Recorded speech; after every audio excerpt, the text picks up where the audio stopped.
Ko'pchilik so'rab turibdi, quyosh panel yonib ketadi ekan, o'taladi ekan degan har xil savollarni berib turibdilar. Xo'p, avval yonib ketadi. Agar noto'g'ri montaj etilsa, sifatsiz materiallardan foydalanilsa, yonib ketish xavfi bor. Quyosh panelini montaj etib turgan vaqtida birinchi e'tibor berishimiz kerak bo'lgan narsalardan birisi bu kabellar.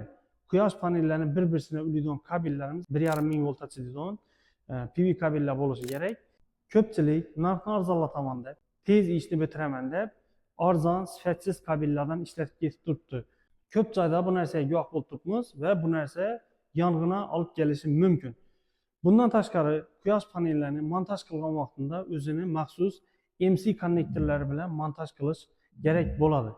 Har xil Timburg'i yo bo'lmasa boshqa turdagi konnektorlar ishlatish tavsiya etilmaydi. Bizning Luxon kompaniyamiz shu vaqtdan 500 dan ziyod obyektlarda quyosh panellarini muvaffaqiyatli ustanovka etgan va hozirgi kunda hamma stansiyalarimiz ishlab turibdi. Kimga shunning sifatli xizmatlar kerak bo'ladigan bo'lsa, bemalol bizlarga murojaat qilishimiz mumkin.